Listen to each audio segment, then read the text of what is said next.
ಕಳೆದ ಒಂದು 3-4-5 ಭಾಗಗಳಲ್ಲಿ ನಾವು ನೋಡಿದ ವಿಷಯ ಏನಂತ ಹೇಳಿದ್ರೆ, ಪವಿತ್ರಾತ್ಮನ ಕುರಿತಾಗಿ ನಾವು ಆವತ್ತಿಂದ ನೋಡ್ಕೊಂಡ್ ಬಂದ್ರೆ ಇವತ್ತು 90ನೇ ಸಂಜೆಗೆ ಈ 89 ದಿನದಲ್ಲಿನೂ ಪವಿತ್ರಾತ್ಮನ ಕುರಿತಾಗಿ ನಾವು ಕಲಿತು ಬರುವಾಗ ಲಾಸ್ಟ್ ಒಂದು 4-5 ಡೇಸಲ್ಲಿ ಪವಿತ್ರಾತ್ಮನ ಕೃಪಾವರವನ್ನು ಇಲ್ಲಾಂದ್ರೆ ನಮ್ಮಲ್ಲಿ ಸಿಕ್ಕಿದೆ. ಆದ್ರೆ ದೇವರ ಸಾನ್ನಿಧ್ಯ, ಹೌ ವಿ ಸಸ್ಟೈನ್ ಇನ್, ದೇವರಲ್ಲಿ ನಾವು ಹೇಗೆ ಜೀವಿಸಬೇಕು with the help of Holy Spirit, ಪವಿತ್ರಾತ್ಮನ ಸಹಾಯದಿಂದ ದೇವರಲ್ಲಿ, ದೇವರ ವಾಕ್ಯದಲ್ಲಿ ನಮ್ಮ ಜೀವನವನ್ನು ನಾವು ಹೇಗೆ ಉಳಿಸ್ಕೊಬೇಕು ಅಂತ ನಾವು ನೋಡ್ಕೊಂಡ್ ಬರ್ತಾ ಇದ್ದೀವಿ. ಅದರಲ್ಲೂ ಕಳೆದ ಭಾಗದಲ್ಲಿ 89ನೇ ಭಾಗದಲ್ಲಿ ನಾವು ನೋಡಿರೋದು ಏನಂತ ಹೇಳಿದ್ರೆ, Christian holy life of Christians, ಅದೊಂದೊಂದು ಇಂಟ್ರೊಡಕ್ಷನ್ ನೋಡಿದೆ. ಕ್ರಿಸ್ತಿಯ ಜೀವನದ ವಿಶುದ್ಧಿ, ಇಲ್ಲಾಂದ್ರೆ ನಾವು ಪರಿಶುದ್ಧರಾಗಿ ಜೀವಿಸಬೇಕಾಗಿರೋದ್ರಿಂದ ಇಂಪಾರ್ಟೆನ್ಸ್ ಏನಿದೆ ಅಂತ ಒಂದು ಇಂಟ್ರೊಡಕ್ಷನ್ ನಾವು ನೋಡಿದ್ವಿ. ಅದರಲ್ಲಿ ಏನಾಗಿದೆ, ಕೊನೆಗೆ ಇಬ್ರಿಯರ್ ಬರೆದ ಪತ್ರಿಕೆಯಲ್ಲಿ 12ನೇ ಅಧ್ಯಾಯ 15ನೇ ವಾಕ್ಯದಲ್ಲಿ, ಪರಿಶುದ್ಧತೆ ಇಲ್ಲದೆ ಯಾವನು ಕರ್ತನನ್ನು ಕಾಣಿಸುವುದಿಲ್ಲ. ಇದು ನಾವು ನೋಡಿ ನಿಂತಿರೋದ್ರಲ್ಲಿ ಸಾವಿಂದು ಯಾಕೋಬಿಂದೆಲ್ಲ ವಿಷಯ ಬಂದಿತ್ತು. ಪ್ರಿಯರೇ, ಇವತ್ತು ಅದಕ್ಕೆ ಹೋಗೋದಕ್ಕಿಂತ ಮುಂಚೆ ವಾಟ್ ಈಸ್ ಹೋಲಿನೆಸ್, ಕಳೆದ ಸೇರಿನ ನಾನು ಒಂಚೂರು ಎಕ್ಸ್ಪ್ಲೈನ್ ಮಾಡಿದೆ. ಈ ಪರಿಶುದ್ಧತೆ, ಇಲ್ಲಿ ವಿಶುದ್ಧರಾಗಿ ನಾವು ಜೀವಿಸಬೇಕು ಅಂತ ಹೇಳಿದ್ರೆ ಅದರಲ್ಲಿ ಆ ವಿಶುದ್ಧತೆ ಏನಂತ, ಪರಿಶುದ್ಧತೆ ಏನಂತ, ಶುದ್ಧತೆ ಏನಂತ ತಿಳಿದವರಾಗಿರ್ಬೇಕು. ಪರಿಶುದ್ಧತೆ ಅಂತ ಹೇಳುವಾಗ to separate from sinful life, ಪಾಪದ ಜೀವನದಿಂದ, ಪಾಪದಿಂದ ಸೆಪರೇಟ್ ಆಗಿ ಜೀವಿಸುವಂಥದ್ದು ವಿಶುದ್ಧಿ. ಪಾಪವಿಲ್ಲದ, ಕಳಂಕವಿಲ್ಲದ, ದೇವರ ವಾಕ್ಯದ ಪ್ರಕಾರ ಜೀವಿಸುವಂತ ವ್ಯಕ್ತಿಗಳಿಗೆ ನಾವೇನಂತ ಹೇಳಿದ್ವಿ, ಅವರು ವಿಶುದ್ಧ ಜೀವನವನ್ನು ಆಚರಿಸುತ್ತಾರೆ. ಇಲ್ಲಿ ನೋಡಿ, ಎರಡನೇದು ಅದ್ರ ಬಗ್ಗೆ ಹೇಳ್ತಾರೆ ಅಂದ್ರೆ, cut off the worldly things. ಈ ಪ್ರಾಪಂಚಿಕವಾಗಿ ಎಲ್ಲಾ ವಿಷಯಗಳು ನಮಗೆ ತೆಗಿಲಿಕ್ಕೆ ಆಗಲ್ಲ. ಪ್ರಪಂಚದಲ್ಲಿ ಜೀವಿಸುವಾಗ ನಮ್ಮ ಶರೀರಕ್ಕೆ ಬೇಕಾಗಿರೋದು, ಬದುಕಲಿಕ್ಕೆ ಬೇಕಾಗಿರೋದು, ಫ್ಯಾಮಿಲಿಗೆ ಬೇಕಾಗಿರೋದು, ಸಭೆ ಬೇಕಾದ ಹಲವಾರು ವಿಷಯಗಳು ಬರುತ್ತೆ. ಆದರೆ ಇಲ್ಲಿ ಏನಂತ ಹೇಳಿದ್ರೆ, ಅದೆಷ್ಟು ಬೇಕೋ ಅಷ್ಟಕ್ಕೇನೆ ನಾವು ಇದು ಮಾಡಿ ಮುಖ್ಯ ಸ್ಥಾನವನ್ನು ತಂದೆಯಾದ ದೇವರಿಗೆ, ದೇವರ ಕಾರ್ಯಕ್ಕೆ ಕೊಡಬೇಕು ಅಂತ ಹೇಳ್ತಾ ಇರೋದು.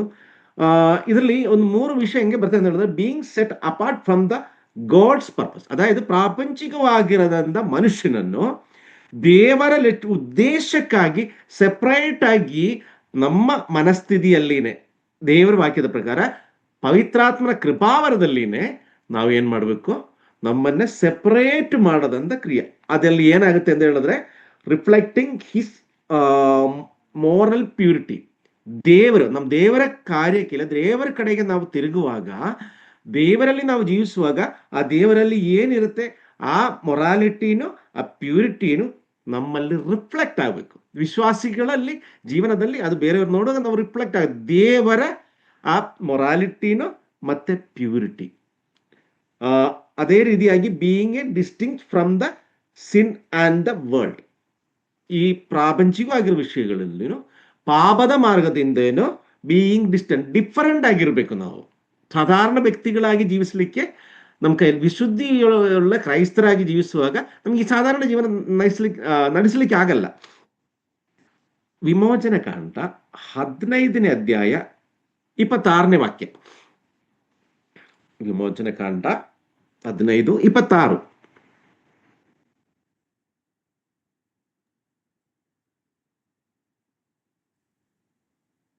ನೀವು ನಿಮ್ಮ ದೇವರಾದ ಯೆಹೋವನ ಮಾತನ್ನು ಶ್ರದ್ಧೆಯಿಂದ ಕೇಳಿ, ಆತನ ದೃಷ್ಟಿಗೆ ಸರಿಬೀಳುವುದನ್ನು ಮಾಡಿ, ಆತನ ಆಜ್ಞೆಗಳಿಗೆ ವಿಧೇಯರಾಗಿದ್ದು, ಆತನ ಕಟ್ಟಳೆಗಳನ್ನೆಲ್ಲ ಅನುಸರಿಸಿ ನಡೆದರೆ ನಾನು ಸಾಕು. ಇಲ್ಲಿ ನೋಡಿ, ವಿಶುದ್ಧಿಯ ಜೀವನ, ಪರಿಶುದ್ಧ ಜೀವನ, ಶುದ್ಧಿ ಇರುವಂತ ಜೀವನ ನಡೆಸಬೇಕು ಅಂತ ಹೇಳಿದ್ರೆ, ಹಾಲಿ ಲೈಫ್ ನಡೆಸಬೇಕು ಅಂತ ಹೇಳಿದ್ರೆ ಏನಿರ್ಬೇಕು, ನೀವು ನಿಮ್ಮ ದೇವರಾದ ಯೆಹೋವನ ಮಾತನ್ನು, ಹೌದು, ನಾವು ದಿನ ನಾವು ದೇವರ ವಾಕ್ಯ ಓದ್ತೀವಿ, ಎಷ್ಟೋ ಕೂಟಗಳು ಅಟೆಂಡ್ ಮಾಡ್ತೀವಿ, ಎಷ್ಟೋ ಸೇರಿ ನಾವು ಬೈಬಲ್ ಓದ್ತೀವಿ, ಕಲಿತಾ ಇರ್ತೀವಿ, ಓಕೆ, ಎವ್ರಿಥಿಂಗ್ ಈಸ್ ಓಕೆ.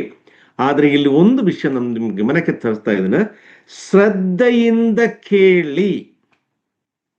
ಇಲ್ಲಿ ಈಗ 15 ಜನ ಇದ್ದಾರೆ, 100% ನನಗೆ ಶೂರ್ ಇದೆ. ಈ 15 ಜನವನ್ನು ಶ್ರದ್ಧೆಯಿಂದ ಹೇಳಿ ಪವಿತ್ರಾತ್ಮನ ಕುರಿತಾಗಿ ಕಲೀಲಿಕ್ಕೆ, ಇಲ್ಲಾಂದ್ರೆ ನಮ್ಮ ಕ್ರೈಸ್ತ ಜೀವನದಲ್ಲಿ ನಮ್ಮನ್ನ ಯಾವ ದೇವರಲ್ಲಿ ನಾವು ಉಳಿಸ್ಕೊಬೇಕು ಅಂತ ಅತಿ ಶ್ರದ್ಧೆಯಿಂದ ನನ್ನನ್ನು ಕೇಳಿಸ್ಕೊಳ್ಳುವಂತ ಪ್ರಿಯ ಸಹೋದರಿ ಸಹೋದರರು, ಇಲ್ಲಿ ನೋಡಿ, ನೀವು ನಿಮ್ಮ ದೇವರಾದ ಯೆಹೋವನ ಮಾತನ್ನು ಶ್ರದ್ಧೆಯಿಂದ ಕೇಳಿ ಆತನ ದೃಷ್ಟಿಗೆ, ನಮ್ಮನ್ನ ಸದಾ ಕಾಲವನ್ನು ದೃಷ್ಟಿಸುವಂತ ನಮ್ಮ ದೇವರು.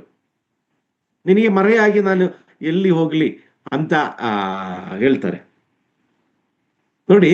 ದೇವರ ಆತನ ದೃಷ್ಟಿಗೆ ಸರಿ ಬೀಳುವುದನ್ನು ಮಾಡಿ, ಆತನ ದೃಷ್ಟಿಯಲ್ಲಿ ಸರಿಯಾಗಿದೆ, ನನ್ನ ಮಗಳು ನಡೀತಾ ಇರೋದು ದಾರಿ ಸರಿಯಾಗಿದೆ ಅಂತ ದೇವರು ನಮ್ಮನ್ನ ನೋಡ್ತಾ ಇದ್ದಾರೆ. ಅದ್ ನೋಡುವಾಗ ದೇವರಿಗೆ ಸರಿ ಅಂತ ಅನಿಸಿದ್ರೆ, ಯಾರಾದ್ರೂ ಜೀವನದಲ್ಲಿ ದೇವರಿಗೆ ಅನ್ಸಿದ್ರೆ, ಮನುಷ್ಯರಿಗೆ ಹಲವಾರು ಸರಿ ಅನ್ಸುತ್ತೆ, ನಾನು ಮಾಡ್ತಾ ಇರೋದೆಲ್ಲ ಸರಿ ಇದೆ, ನಾನು ಮಾಡ್ತಾ ಎಲ್ಲ ಕರೆಕ್ಟ್ ಇದೆ, ನನ್ನಲ್ಲಿ ಏನ್ ಪಾಪ ಇಲ್ಲ, ನಾನು ಯಾರಿಗೇನು ಮೋಸ ಮಾಡಲ್ಲ, ಏನ್ ತಪ್ಪು ಮಾಡಲ್ಲ. ನಾನು ಎಷ್ಟೋ ಸರಿ ಹೇಳಿದ್ದೇನೆ, ನಮ್ದಿದಲ್ಲಿ ತಪ್ಪು ಮಾಡ್ತಾ ಇರೋದು ನಮ್ಮ ಶರೀರದಿಂದಲ್ಲ. ಶರೀರ ಅಂತ ಹೇಳಿದ್ರೆ ನಮ್ಮ ಮನಸ್ಸಿದೆಯಲ್ಲ, ನಮ್ಮ ಆಲೋಚನೆಗಳಿದೆಯಲ್ಲ, ದೊಡ್ಡ ತಪ್ಪು ನಡೀತಾರ ಜಾಗ ಅದೇ, ಬೇರೆ ಎಲ್ಲೂ ಅಲ್ಲ. ಇಲ್ಲಿ ನೋಡಿ, ಆತನ ದೃಷ್ಟಿಗೆ ಸರಿ ಬೀಳುವುದನ್ನು ಮಾಡಿ, ನಾವು ಮಾಡಬೇಕಾಗಿರೋದು ಕೆಲಸ ಬಗ್ಗೆ ಕ್ಲಿಯರ್ ಆಗಿ ಹೇಳ್ತಾನೆ. ಮೊದಲನೇದಾಗಿ ದೇವರ ವಾಕ್ಯವನ್ನು, ದೇವರ ಮಾತನ್ನು ಶ್ರದ್ಧೆಯಿಂದ ಕೇಳಿಸ್ಕೊಬೇಕು.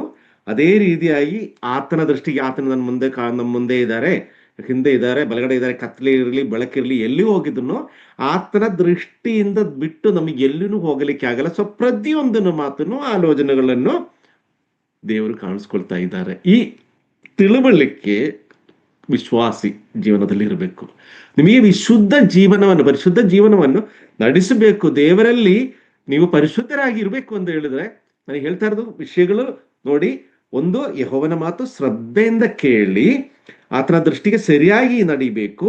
ಅದೇ ರೀತಿಯಲ್ಲಿ ಆತನ ಆಜ್ಞೆಗಳಿಗೆ ವಿಧೇಯರಾಗಿರ್ಬೇಕು. ಏನ್ ಮಾಡ್ಬೇಕು, ಏನ್ ಮಾಡಬಾರ್ದು ಅಂತ ಹೇಳಿದೆಯಲ್ಲ, ಹೃದಯದಲ್ಲಿ, ಕಿವಿಯಲ್ಲಿ, ಎಲ್ಲದಲ್ಲಿನೂ ನಾವು ದೃಢವಾಗಿ ಹಿಡ್ಕೊಬೇಕು. ಒಂಚೂರು ಆ ಕಡೆನೂ ತಿರ್ಗಂಗಿಲ್ಲ, ಈ ಕಡೆನೂ ತಿರ್ಗಂಗಿಲ್ಲ. ಇದು ವಿಶುದ್ಧ ಜೀವನ. ಸಾಧಾರಣ ವ್ಯಕ್ತಿಗಳಿಗೆ ತುಂಬಾ ಕಷ್ಟ ಇದೆ, ಪ್ರಾಪಂಚಿಕವಾಗಿರೋ ವ್ಯಕ್ತಿಗಳೇ ತುಂಬಾ ಕಷ್ಟ ಇದೆ. ಬಟ್ ನನ್ನ ಪ್ರಕಾರ ನಿಮಗೆಲ್ಲದು ತುಂಬಾ ಈಸಿ ಇರುತ್ತೆ. ಏಕೆಂದ್ರೆ ಆ ಜೀವನ ದಾರಿಯಲ್ಲಿ ನಡ್ಕೊಂಡ್ ಬರ್ತವ ಮನುಷ್ಯನು ತಪ್ಪು ಮಾಡ್ತಾನೆ. ನಾನು ಆಗಲೇ ಹೇಳಿದೆಲ್ಲ, ದೊಡ್ಡ ತಪ್ಪುಗಳು ಯಾವುದನ್ನು ಮಾಡಲ್ಲ. ಆದ್ರೆ ಹೃದಯದಲ್ಲಿ ಮಾಡುವಂತ ಆಲೋಚನೆಗಳಿದೆಯಲ್ಲ, ಅದೊಂಚೂರು ಸರಿ ಮಾಡಿದ್ರೆ ನೀವೆಲ್ಲ ಪರಿಶುದ್ಧರೇ. ಆ ಶುದ್ಧ ಜೀವನವನ್ನು, ದೇವರು ಪರಿಶುದ್ಧರಾಗಿರುವಾಗ ನಾವು ಹಂಗೆ ಇರ್ಬೇಕು ಅಂತ ದೇವರ ವಾಕ್ಯ ಹೇಳ್ತಾ ಇರೋದು. ಹಾಗಿರುವಾಗ ಪ್ರಿಯರೇ ನೋಡಿ, ನಾವು ಆಲೋಚನೆ ಮಾಡಬೇಕಾಗಿರೋ, ಸರಿ ಮಾಡಬೇಕಾಗಿರೋ ನಮ್ಮ ಒಳಗೆ. ಇಲ್ಲಿ ನೋಡಿ, ಆತನ ಆಜ್ಞೆಗಳಿಗೆ ವಿಧೇಯರಾಗಿ ಆತನ ಕಟ್ಟಳೆಗಳನ್ನೆಲ್ಲ ಅನುಸರಿಸಿ ನಡೆಯುವಂತ ವ್ಯಕ್ತಿಗಳೇನಾಗ್ತಾರೆ ಹೇಳಿ, ಅವರು ಪರಿಶುದ್ಧ ಜೀವನವನ್ನು, ದೇವರಲ್ಲಿ ತಮ್ಮನ್ನು ಉಳಿಸ್ಕೊಳ್ಳಿಕ್ಕೋಸ್ಕರ ಪರಿಶುದ್ಧ ಜೀವನವನ್ನು ನಡೆಸುವಂತ ಕ್ರೈಸ್ತರು. ಇದು ಒಂದು ಲೆಕ್ಕದಲ್ಲಿ ನಾನು ಹೇಳಿದ್ದು, ನಾವು ಏನ್ ಮಾಡುವ ಪರಿಸರ ಮಾಡೋ ಇಂಟ್ರೊಡಕ್ಷನ್ ಹೇಳಿದ್ರೆ, ಇಲ್ಲಿ ನೋಡಿ, ಕಳೆದ ಭಾಗದಲ್ಲಿ ಈ ವಿಷಯ ಸಂಬಂಧವಾಗಿರೋದ್ರಿಂದ 5 ಎಲಿಮೆಂಟ್ಸ್ ಆಫ್ ಹಾಲಿನೆಸ್, ಶುದ್ಧತೆಗೆ ಇರೋದ್ರಿಂದ 5 ಎಲಿಮೆಂಟ್ಸ್ ನಾನು ಹೇಳಿದೆ, ಅಂಶಗಳು ನಾನು ಹೇಳಿದೆ. ಅದು ನಾನು ಹೇಳಿದ ಇಂಟ್ರೊಡಕ್ಷನ್, ನಾನು ಅದಾದ್ಮೇಲೆ ಎಕ್ಸ್ಪ್ಲೈನ್ ಮಾಡಿದ್ರೆ ಅಂತೇಳಿ ಇವತ್ತು ನಾವು 1 by 1 ಆಗಿ ಅದ್ರ ಬಗ್ಗೆ ನೋಡ್ಕೊಳ್ಳೋಣ. ಇದು ತುಂಬಾ ಇಂಪಾರ್ಟೆಂಟ್. ಆದಷ್ಟು ಯಾರಾದರೂ ಬರ್ಕೊಳ್ಳಿಕ್ಕೆ ಪೆನ್ಸಿಲ್, ಬುಕ್ ಏನಾದರೂ ಬರ್ಕೊಳ್ಳಿ. ಯಾಕಂದ್ರೆ ಇದೆಲ್ಲ ಅದನ್ನು ನಾವು ಹುಡುಕಿದ್ರೆ ಸಿಕ್ಕಲ್ಲ. ಇದು ನಾವು ಯಾವುದೋ ಒಂದು ವಿಷಯಕ್ಕೆ ಹೋಗುವಾಗ ನಮ್ಮ ದೃಷ್ಟಿಯಲ್ಲಿ ಬೀಳ್ತಾರೆ, ನಮ್ಮ ಕಣ್ಣಲ್ಲಿ ಬೀಳ್ತಾರೆ, ಎಲ್ಲೋ ನೋಟ್ ಮಾಡಿ ಇಟ್ಟಿರ್ತೀನಿ. ಅದು ಈ ಸಮಯದಲ್ಲಿ ಅದು ಉಪಯೋಗಕ್ಕೆ ಬಂದು. ಸೊ ಇದೇನಂದ್ರೆ, ಈ 5 ಅಂಶಗಳಲ್ಲಿ ಮುಖ್ಯವಾಗಿರೋದು, ಒಬ್ಬ ಕ್ರೈಸ್ತ ವಿಶ್ವಾಸಿ ವಿಶುದ್ಧಿಯ ಜೀವನ ನಡೆಸಬೇಕು ಅಂತ ಹೇಳಿದ್ರೆ, ಮೊದಲನೇದು ಬಿ ಕನೆಕ್ಟೆಡ್ ಟು ಗಾಡ್. ದೇವರ ಸಂಪರ್ಕದಲ್ಲಿ ಇರಬೇಕು, ಜೀವಿಸಬೇಕು. ನಾನು ಯೂತ್ ಕ್ಲಾಸ್ ತಗೊಳ್ಳುವಾಗ ನಾನು ಹೇಳ್ತಾ ಇದ್ದೆ ಯಾವಾಗಲೂ, personal communication with every day, personal communication with god. ದೇವರ ಜೊತೆ ನಾವು ಪರ್ಸನಲ್ ಆಗಿ ಮಾತಾಡ್ಕೊಬೇಕು. ಈಗ ನಮಗೆ ತುಂಬಾ ಹತ್ರದಲ್ಲಿರೋರು, ಯಾರಾದ್ರೂ ತುಂಬಾ ಕ್ಲೋಸ್ ಇರೋದು, ಫ್ರೆಂಡ್ ಆಗಲಿ, ಇಲ್ಲದ್ರೆ ಯಾರೊಂದು ವ್ಯಕ್ತಿ ಅಂತ ಅನ್ಕೊಳ್ಳೋಣ. ಮನೇಲಿ ಅಪ್ಪ ಇರ್ಬೋದು, ಅಮ್ಮ ಇರೋದು, ನಾವೆಲ್ಲ ದೂರ ಇರ್ತೀವಿ ಅಂತ ಹೇಳಿ. ಬಟ್ ದಿವಸಕ್ಕೊಂದ್ಸರಿ ಆದ್ರೂ ನಮ್ಮ ಅಪ್ಪನಿಗೆ, ಅಮ್ಮನಿಗೆ, ಮೇ ಬಿ ಈ ಅಮ್ಮನಿಗೆ ಮಾತಾಡ್ದೆ ನಾನೀಗ ಒಂದು ದಿವಸ ಬಿಟ್ಟೆ, ಇಲ್ಲ ಇವತ್ತು ಫೋನ್ ಮಾಡಲಿಲ್ಲ ಅಂತ ಹೇಳಿದ್ರೆ ನಾಳೆ ಖಂಡಿತ ನಮ್ಮ ಅಮ್ಮನಿಗೆ ಫೋನ್ ಮಾಡಿ. ಅಂದ್ರೆ ಅದೊಂದು ಸಮಾಧಾನ, ಒಂದು ಸಂತೋಷ. ಆ ಒಂದು ನಮ್ಮನ್ನೇ ಅರ್ಥ ಮಾಡ್ಕೊಳ್ಳೋರು, ನಾವು ಅರ್ಥ ಮಾಡ್ಕೊಂಡು ನಾವು ಮಾತು ಹೇಳಿದ್ರೆ ಆಗಲ್ಲ, ಈ ರೀತಿಯಲ್ಲಿ ಪ್ರತಿಯೊಂದು ವಿಷಯನೂ ನಮಗೆ ಒಬ್ರಿಗೆ ಹೇಳ್ಬೋದಂತ ಒಂದು ವ್ಯಕ್ತಿ. This is a communication. ಇದೇ ರೀತಿಯಲ್ಲಿ ಅವಾಗ ಏನಾಗುತ್ತೆ ಅಂತ ಹೇಳಿದ್ರೆ, ಅವರು ಕೆಲವೊಂದು ಕೆಲಸಗಳು ನೀನು ಅದು ಮಾಡೋಕ್ಕೆ ಹೋಗ್ಬೇಡ, ಅದು ಸರಿ ಹೋಗಲ್ಲ, ಕೆಲವೊಂದು ವಿಷಯಗಳು ನೀನು ಮಾಡಿ ಚೆನ್ನಾಗಾಗುತ್ತೆ, ಇದೆಲ್ಲ ಹೇಳುವಾಗ ನಮಗೆ ಸೆಕೆಂಡ್ ಒಪಿನಿಯನ್ ತಗೊಳ್ತಾ ಇರ್ತಾರೆ.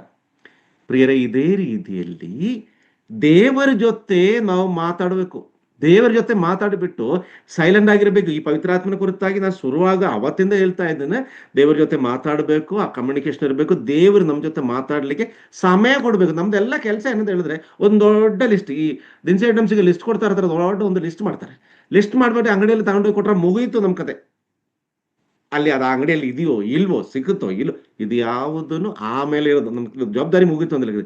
ಪ್ರಿಯರ, ದೇವರ ಹತ್ರ ಹಂಗಲ್ಲ.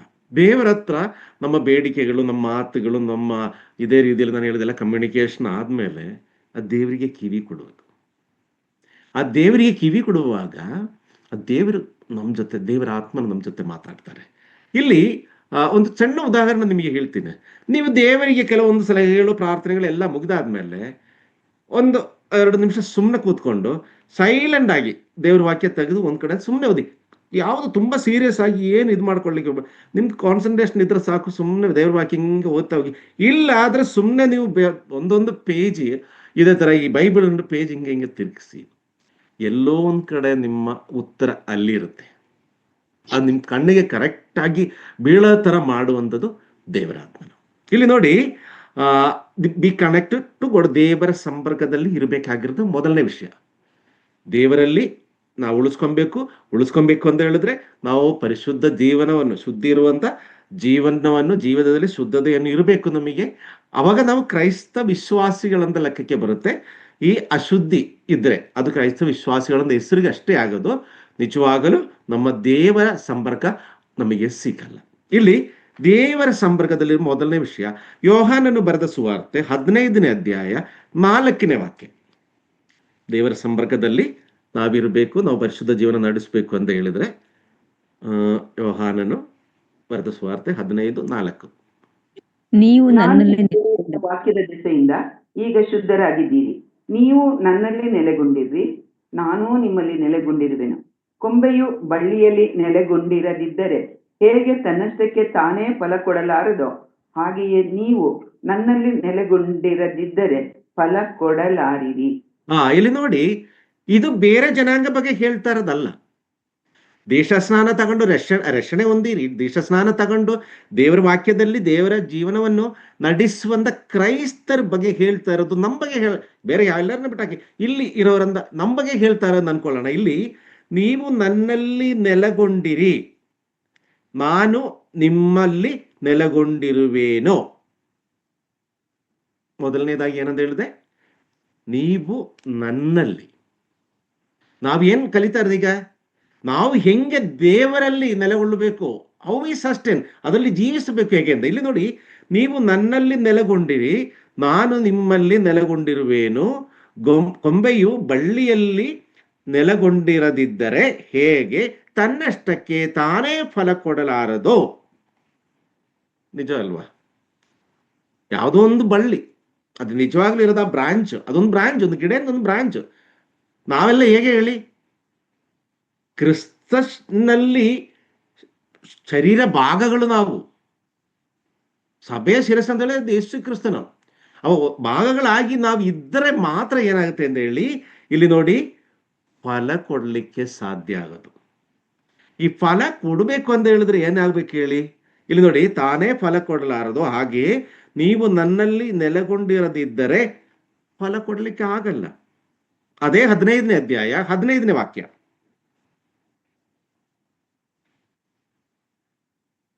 ಇನ್ನು ಮೇಲೆ ನಾನು ನಿಮ್ಮನ್ನು ಆಳುಗಳನ್ನುವುದಿಲ್ಲ, ಯಜಮಾನನು ಮಾಡುವಂಥದ್ದು ಆಳಿಗೆ ತಿಳಿಯುವುದಿಲ್ಲ.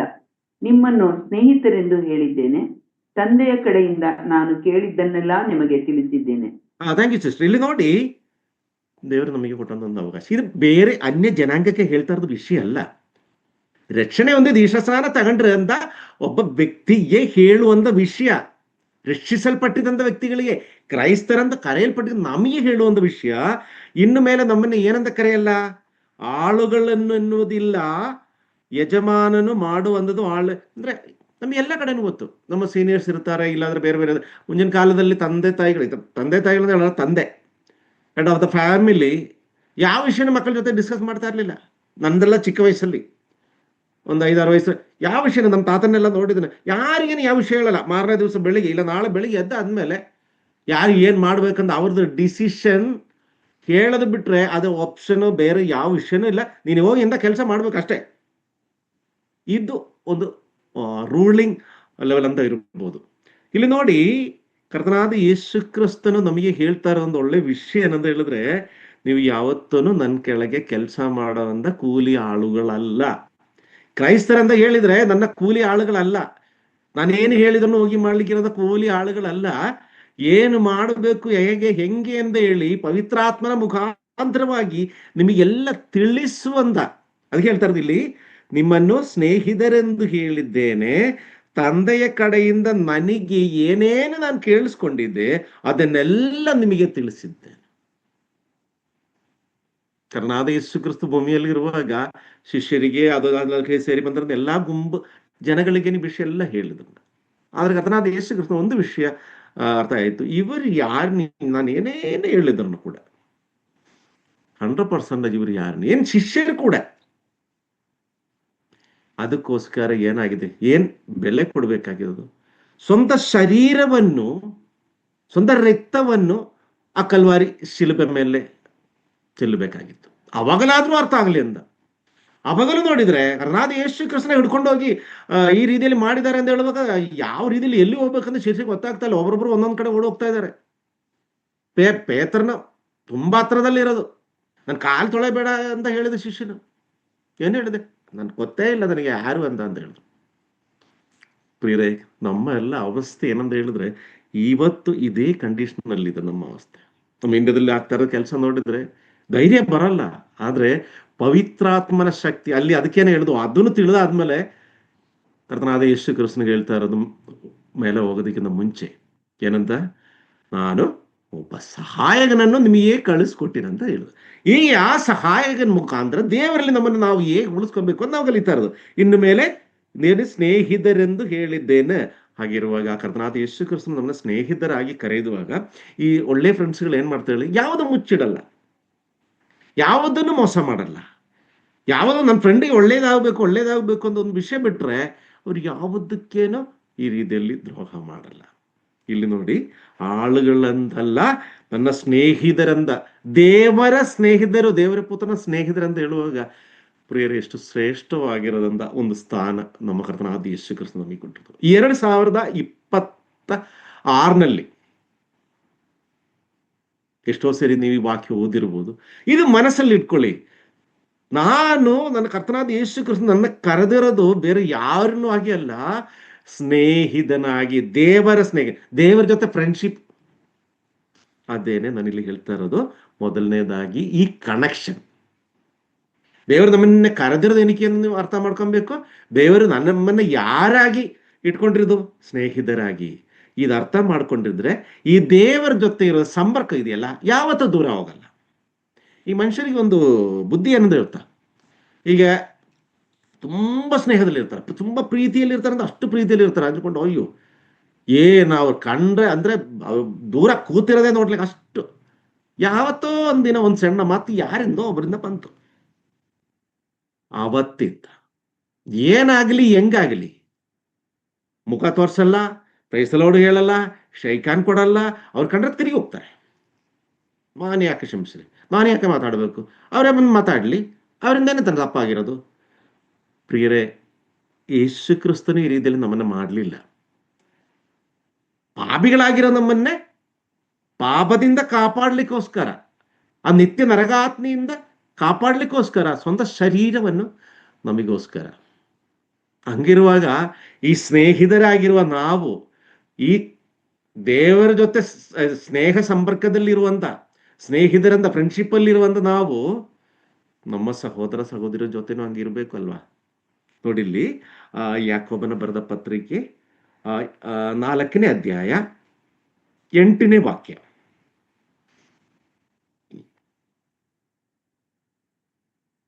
ದೇವರ ಸಮೀಪಕ್ಕೆ ಬನ್ನಿರಿ, ಆಗ ಆತನು ನಿಮ್ಮ ಸಮೀಪಕ್ಕೆ ಬರುವನು. ಪಾಪಿಗಳೇ, ನಿಮ್ಮ ಕೈಗಳನ್ನು ಶುಚಿ ಮಾಡಿಕೊಳ್ಳಿರಿ, ಎರಡು ಮನಸ್ಸುಳ್ಳವರೇ, ನಿಮ್ಮ ಹೃದಯಗಳನ್ನು ನಿರ್ಮಲ ಮಾಡಿಕೊಳ್ಳಿರಿ. Thank you. ಇಲ್ಲಿ ನೋಡಿ ಹೇಳುವಂತ ವಿಷಯ ಏನಂತ ಹೇಳಿದ್ರೆ, ಈ ನಮ್ಮಲ್ಲಿ ನಾನು ಆಗಲೇ ಹೇಳಿದೆಲ್ಲ ಸಣ್ಣ ಪುಟ್ಟದ್ದು ಕೆಲವೊಂದು ಕರೆಕ್ಷನ್ಸ್ ನಾನು ಹೇಳಿದಲ್ಲ, ನಾವೆಲ್ಲ ಪರಿಶುದ್ಧರು, ಕೆಲವೊಂದು ಕರೆಕ್ಷನ್ಸ್ ಇರುತ್ತೆ. ದೇವರ ಮುಂದೆ ವಿಶುದ್ಧರಾಗಿ ನಾವು ನಿಲ್ಲಬೇಕು ಅಂತ ಹೇಳಿದ್ರೆ ಈ ಕರೆಕ್ಷನ್ ಮಾಡಬೇಕು, ನಾವು ಸರಿಪಡಿಸ್ಬೇಕು. ಅದಕ್ಕೆ ಏನ್ ಮಾಡ್ಬೇಕು ಅಂತ ಹೇಳಿದ್ರೆ ದೇವರ ಸಮೀಪಕ್ಕೆ ಬನ್ನಿ. ದೇವರ ಸಮೀಪಕ್ಕೆ ಅಂತ ಬಂದ್ರೆ ಅಂತ ಹೇಳಿದ್ರೆ ಎಲ್ಲಾ ಭಾನುವಾರನು ಸಭೆಯಲ್ಲಿ ಬರೋದು, ಎಲ್ಲಾ ಕೂಟದಲ್ಲಿ ಭಾಗವಹಿಸೋದು, ಎಲ್ಲಾ ವಿಷಯದಲ್ಲಿ ನಾವು ಈ ದೇವರ ಸಮೀಪಕ್ಕೆ ಬನ್ನಿ ಅಂತ ಹೇಳಿರೋದು ಈ ಸಭೆಗೆ ಬರೋದ ವಿಷಯದಲ್ಲಿ ಎಲ್ಲ ದೇವರ ಕೂಟದಲ್ಲಿ ಬರುವಂತ ವಿಷಯಗಳಲ್ಲ. ಇದೆಲ್ಲ ಬೇಕು, ಬೇಡ ಅನ್ನಲ್ಲ. ಹೃದಯದಲ್ಲಿ ಇರೋದನ್ನೆಲ್ಲ ಪವಿತ್ರಾತ್ಮನ ಎಲ್ಲಿರೋದ್ರಿಂದ ಎಷ್ಟೋ ಸರಿ ಹೇಳಿದ್ರು, ನಿಮ್ಗೆಲ್ಲ ಗೊತ್ತು. ನಮ್ಮ ಹೃದಯವನ್ನು ಗರ್ಭಗುಡಿಯಾಗಿ ಇರುವಂತ ಪವಿತ್ರಾತ್ಮನು. ಅಲ್ಲಿಗೆ ನಾವು ಫಸ್ಟ್ ಎಲ್ಲಿ ಕ್ಲೀನ್ ಮಾಡ್ಬೇಕು ಹೇಳಿ? ನಮ್ಮ ಹೃದಯವನ್ನು ಕ್ಲೀನ್ ಮಾಡಿ ಪವಿತ್ರಾತ್ಮನೇ ಕರೆಕ್ಟ್ ಆಗಿ ನಿಮ್ ನೋಡಿ, ಯಾವ್ದಾದ್ರು ಒಂದು ಒಳ್ಳೆ ವಸ್ತು ನಾವು ಮನೆಗೆ ತಗೊಂಬಂದೇನು ಅನ್ಕೊಳ್ಳಿ, ಅದು ಕಸ ಇರೋದು ತಗೊಂಡು ಹಾಕಲ್ಲ ನಾವು. ನೀಟಾಗಿರೋದು ಒಂದ್ ಕಡೆ, ಇಲ್ಲಾಂದ್ರೆ ಒಂದು ಟೇಬಲ್ ಮೇಲೆ, ಇಲ್ಲಾಂದ್ರೆ ಅದು ಪ್ರೊಟೆಕ್ಟ್ ಆಗಿ ಚೆನ್ನಾಗಿರೋ ಅಂತ ಕಡೆ ಇಡ್ತೀನಿ ಅಲ್ವಾ? ಅದೇ ರೀತಿಯಲ್ಲಿ ಪ್ರಿಯರೇ, ಫಸ್ಟ್ ಹೃದಯದಲ್ಲಿ ನೋಡಬೇಕು. ನಮ್ಮ ಹೃದಯದಲ್ಲಿ ಒಂದು ಆಲೋಚನೆಗಳು ಪವಿತ್ರಾತ್ಮನ ಮಧ್ಯದಲ್ಲಿ ಕೂತಿರ್ತಾರೆ. ಸುತ್ತಲೂ ಇದೇ ತರ ಬೇರೆಯವ್ರ ಬಗ್ಗೆ ಇರೋದು ಯೋಜನೆಗಳು, ಆಲೋಚನೆಗಳು, ಹೊಟ್ಟೆ ಕಿಚ್ಚು, ಅದು ಇದು ಅಸೂಯ, ಬೇರೆ ಬೇರೆ ಮಾತುಗಳು, ನಮ್ಮ ಆಲೋಚನೆಗಳು, ಇದೆಲ್ಲ ಸುತ್ತಲೂ ಹಿಂಗೆ ಕಸ ತರ ತುಂಬಿರುತ್ತೆ. ಮೊದಲನೇದಾಗಿ ಅದು ಕ್ಲೀನ್ ಮಾಡು. ಆ ಕ್ಲೀನ್ ಮಾಡೋದ್ ಕೆಲ್ಸನೇ ಈಗ ನೋಡಿ, ನಮ್ಮ ಮನೆ ಸುತ್ತಲೂ ಫುಲ್ಲು ಕಾಡು ಎಲ್ಲ ಇದ್ ಮಾಡಿದ್ರೆ ಯಾರಾದ್ರೂ ನಮ್ಮ ಮನೆಯಲ್ಲಿ ಬರ್ಲಿಕ್ಕೆ ಆಗುತ್ತಾ? ಬರ್ಲಿಕ್ಕೆ ಆಗಲ್ಲ. ಅದಕ್ಕೆ ಏನ್ ಮಾಡ್ಬೇಕು? ಯಾರಾದ್ರೂ ನಮ್ಮ ಮನೆ ಬರ್ಬೇಕಂತ ಹೇಳಿದ್ರೆ ಅದೆಲ್ಲ ಕಡ್ದು ಎಲ್ಲ ಕ್ಲೀನ್ ಮಾಡಿ, ಮುಂದೆ ಎಲ್ಲ ಅಂಗಳೆಲ್ಲ ರೆಡಿ ಮಾಡಿ ನೀಟಾಗಿದ್ರೆ ಯಾರು ಬಂದ್ರು ಒಳಗಡೆ ಬರ್ಲಿಕ್ಕೆ ಒಂದು ಮನಸ್ಸು ಬರುತ್ತೆ.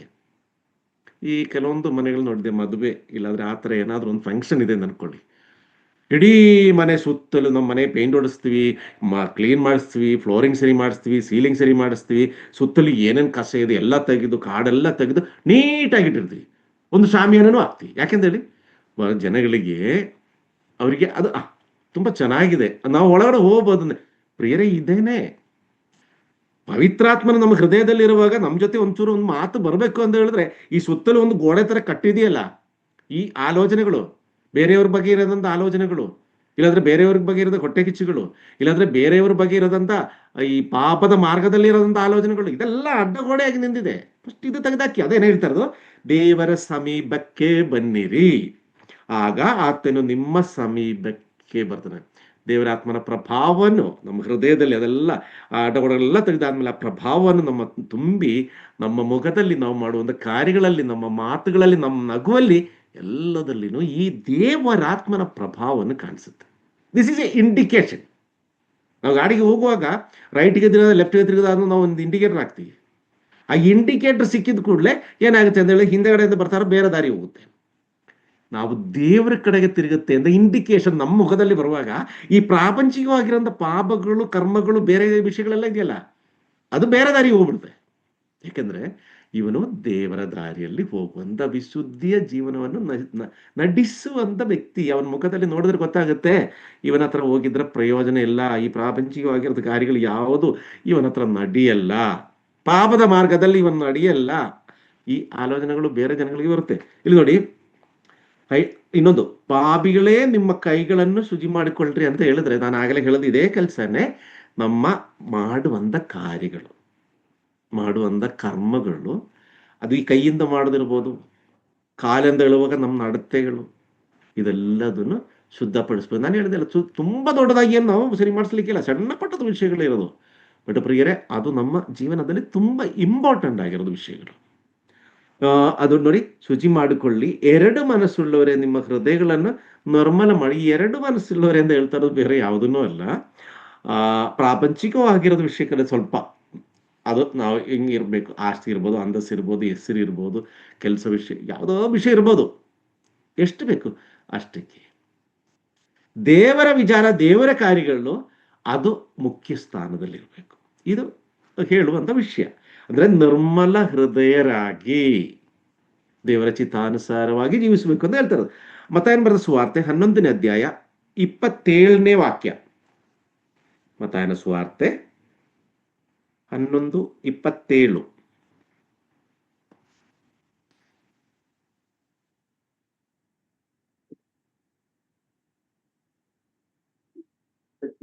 ನನ್ನ ತಂದೆಯು ಎಲ್ಲವನ್ನು ನನಗೆ ಒಪ್ಪಿಸಿದ್ದಾನೆ.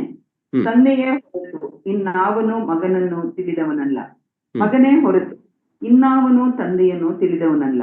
ಮತ್ತು ಮಗನು ತಂದೆಯನ್ನು ಯಾರಿಗೆ ಪ್ರಕಟಿಸುವುದಕ್ಕೆ ಮನಸ್ಸುಳ್ಳವನಾಗಿದ್ದಾನೋ ಅವನು ಆತನನ್ನು ತಿಳಿದವನಾಗಿದ್ದಾನೆ. Thank you so much. ಇಲ್ಲಿ ಒಂದು ವಿಷಯ ನಿಮಗೆ ಅರ್ಥ ಆಗಿರ್ಬೋದು.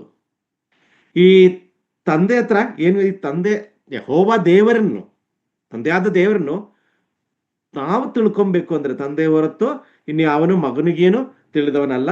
ಅದೇ ರೀತಿಯಲ್ಲಿ ತಿರುಗಿನು.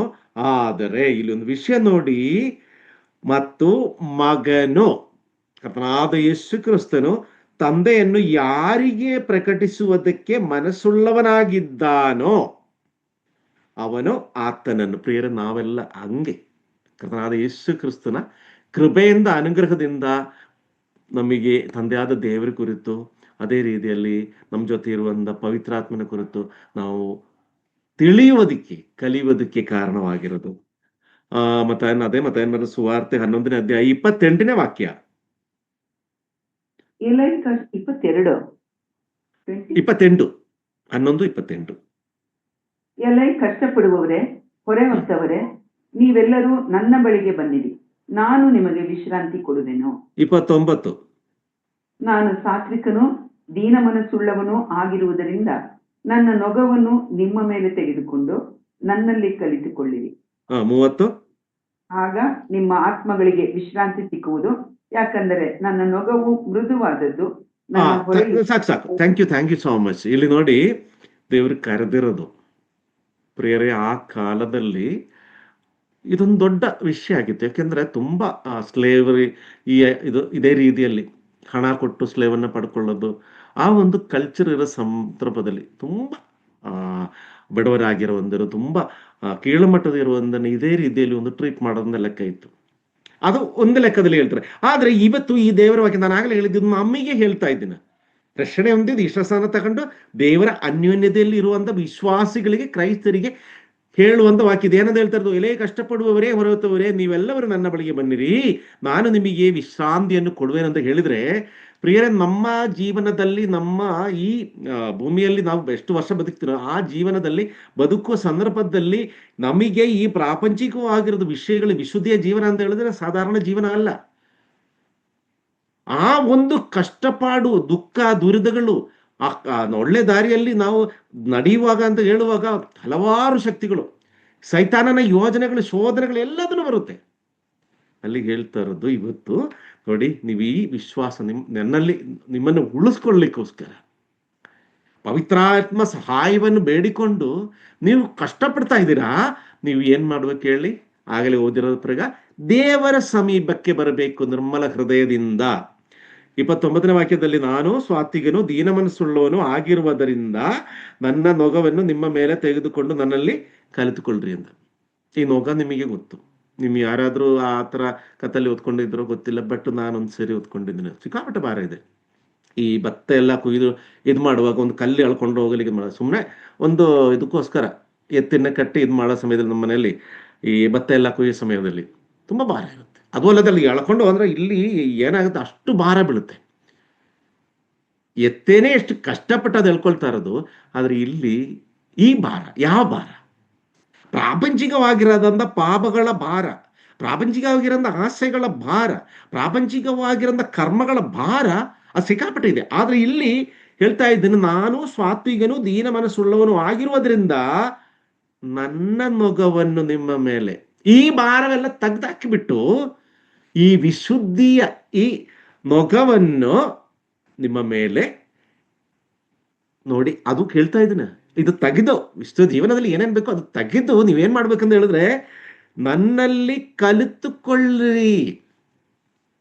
ಕರ್ತನಾದ ಯೇಸು ಕ್ರಿಸ್ತನ ಕಲಿತುಕೊಳ್ಳ್ರಿ ಅಂತ ಹೇಳಿದ್ರೆ, ದೇವರ ವಾಕ್ಯದಲ್ಲಿ ಹೆಚ್ಚಾಗಿ ಇನ್ನು ನೀವು ಕಲಿಯುವರಾಗಿ ಆ ದೇವರ ಸಾನ್ನಿಧ್ಯಕ್ಕೆ, ದೇವರ ಸನ್ನಿಧಿಯಲ್ಲಿ ನೋಡಿ 31ನೇ ವಾಕ್ಯದಲ್ಲಿ, ಆಗ ನಿಮ್ಮ ಆತ್ಮಗಳಿಗೆ ವಿಶ್ರಾಂತಿ ಸಿಕ್ಕುವುದು, ಯಾಕಂದ್ರೆ ನನ್ನ ನೊಗವು ಮೃದುವಾದದು.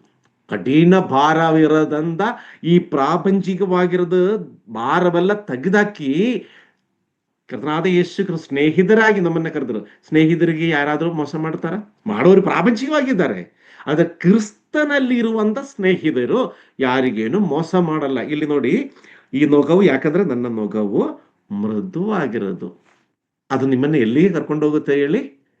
ಆ ನಿತ್ಯ ಜೀವನ, ನಮ್ಮ ಪ್ರತ್ಯಾಶೆ, ನಮ್ಗೆ ಏನ್ ಸಿಗ್ಬೇಕು, ಯಾವ ರೀತಿಯಲ್ಲಿ ನಮ್ಮನ್ನು ಇದು ಮಾಡಬೇಕು ಅಂತ ಹೇಳ್ತಾ ಇರೋದಂತ ಹೇಳಿದ್ರೆ, ಆ ಇದರಲ್ಲಿ ಈ ಈ ಜೀವನ ನಾವು ನಡೆಸಲಿಕ್ಕೋಸ್ಕರ ಆಕ್ಚುಲಿ ನಾವು ಆ, ಒಂದು 4 ವಿಷಯಗಳಿದೆ.